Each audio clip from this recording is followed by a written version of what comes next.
हिंदुस्तान के लोग उम्मीद करते हैं कि हमको बजट में राहत मिलेगी।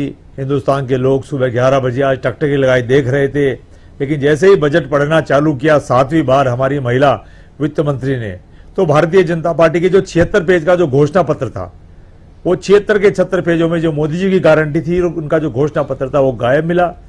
भारतीय जनता पार्टी ने चुनाव के अंदर लंबी लंबी बातें की थी, हिंदुस्तान की जनता से लंबे लंबे वायदे किए थे, लंबी लंबी गारंटियां दी थी। वो तमाम 76 पेज का जो घोषणा पत्र था वो हिंदुस्तान की जनता को गायब मिला। हिंदुस्तान का आम आदमी चाहता है रोटी कपड़ा मकान, उसके बाद शिक्षा चिकित्सा, सड़कें, पानी, बिजली, ये तमाम मुद्दों को भारतीय जनता पार्टी ने और हमारे केंद्रीय वित्त मंत्री आदरणीय निर्मला सीतारमण जी ने आज दूर रखा। हां, यह बात जरूर है कि सरकार अल्पमत में रही, सरकार को पूर्ण बहुमत नहीं मिल पाया और अपनी सहयोगी दलों को प्रसन्न करने के लिए आज उन्होंने कुछ विशेष राज्यों को विशेष मित्रता का भाव दिखाया।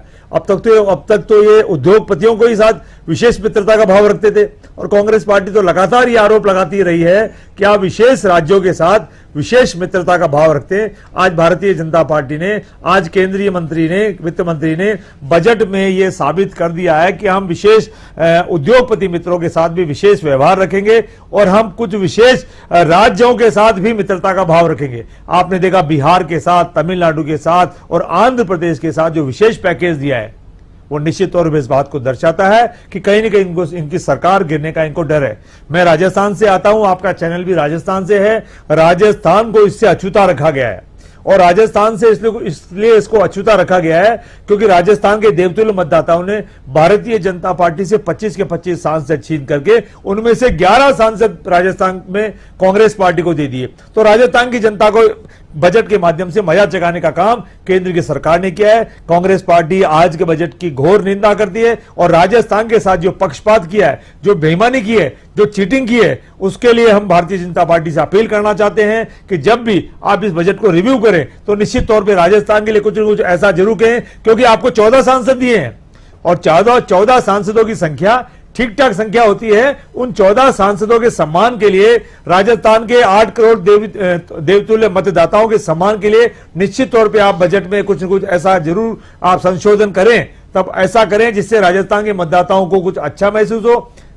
आशीष जी, आप जानते हैं ईआरसीपी का मुद्दा पिछले लंबे समय से राजस्थान में संघर्ष करता आ रहा है। राजस्थान के 13 जिलों का किसान, 13 जिलों का खेत, आज भी उनका कंठ सूखा है, खेत सूखा पड़ा हुआ है। हम ये चाह रहे थे कि शायद ईआरसीपी को कोई विशेष पैकेज मिलेगा और राजस्थान में ईआरसीपी का काम राजस्थान की सरकार, मध्य प्रदेश की सरकार और डबल इंजन की सरकार मिलकर के कोई ना कोई तेज काम करेगी, लेकिन राजस्थान से उसको अछूता रखा गया है। इस बात की हम निंदा करते हैं। बिल्कुल, आपकी पार्टी के राष्ट्रीय अध्यक्ष जी को भी सुन रहे थे, उन्होंने भी कहा कि कांग्रेस के घोषणा पत्र को कट पेस्ट कर लिया गया है। राहुल गांधी ने भी बयान दिया, उन्होंने कहा कि कांग्रेस का जो घोषणा पत्र था उसे बजट में कट पेस्ट किया गया है। अगर आपकी पार्टी के घोषणा पत्र को कट पेस्ट किया गया है तो मतलब जो चीज आप देना चाह रहे थे वो चीज बजट में इन्होंने दे दी, तो इससे ऐतराज क्यों?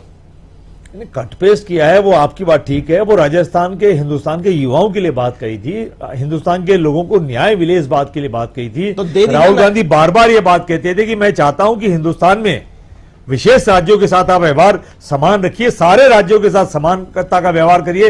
राहुल गांधी बार बार कहा करते थे कि मैं जो अमीर और गरीब की जो खाई बढ़ गई है मैं उसको पाटना चाहता हूं। हमने जो 2 बड़ी सफल यात्राएं निकाली उनका भी मेन मकसद यही था। और भारतीय जनता पार्टी ने बजट में यह साबित कर दिया कि भारतीय जनता पार्टी भेदभाव करने में कितनी माहिर है। भारतीय जनता पार्टी, आपको बजट से बिल्कुल साफ नजर आ रहा है कि भारतीय जनता पार्टी कहीं न कहीं सरकार बचाने का बजट आज इन्होंने पेश किया है। भारतीय जनता पार्टी को डरना नहीं चाहिए। हिंदुस्तान के देवतुल्य मतदाताओं ने 5 साल का मैंडेट दिया है। सर, सीटें कम आ गई तो क्या हुआ? सीटें कम इसलिए आई कि आप घमंड में चूर थे, क्योंकि आपने पन्ना प्रमुख को नहीं संभाला, आपने वरिष्ठ नेताओं को नहीं संभाला, आप आरएसएस से ऊपर हो गए। तो ये मजा तो इन लोगों ने चखाया है आपको, पन्ना प्रमुखों, वरिष्ठ नेताओं, आरएसएस ने मजा चखाया है। हिंदुस्तान के देवतुल्य मतदाताओं ने आपको 14 में सिर में बैठाया था, 19 से सिर में बैठाया था, 24 में आप अपने आप ही उतर गए। तो हिंदुस्तान की जनता की क्या इसमें गलती है? लेकिन आपने सजा आज बजट के माध्यम से उनको दी है। कांग्रेस पार्टी इसकी निंदा करती है।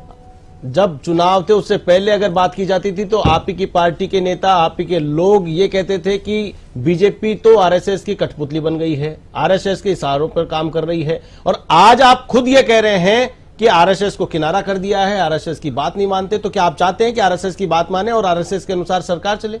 आशीष जी, बीजेपी तो कठपुतली ही है। हम बात करें दो वरिष्ठ नेताओं की, वो दो नेता किसी के कब्जे में नहीं आ रहे हैं। ये पूरी बीजेपी जानती है, पूरा आरएसएस जानता है, वरिष्ठ नेता जानते हैं, पन्ना प्रमुख जानते हैं, और अब तो पूरा देश जान चुका है, पूरी दुनिया जान चुकी है। तो मैं आपके चैनल पे इतना कहना चाहता हूं, ये देश हम सबका है, सबका विकास करिए। दो चार राज्यों के साथ विचार, और सुनो, जिन दो चार राज्यों की आप बात कर रहे हो वो कितने लुढ़कने हैं, आप सब जानते हैं उनको। वो सत्ता प्राप्त करने के लिए थोड़े दिन पहले हमारी गोदी में थे, हमारे गठबंधन में थे, और जब उनको ठीक नहीं लगा तो वो तो वहां चले गए। तो ऐसे लोगों का विकास मत करिए, हमारे हिंदुस्तान के प्रत्येक राज्य का विकास होना चाहिए। अब ये नहीं करे कि केवल राजस्थान का विकास करिए, विकास सब राज्यों का होना चाहिए, लेकिन उसमें समानता नजर आनी चाहिए। बिल्कुल। अटल खंडेलवाल जी।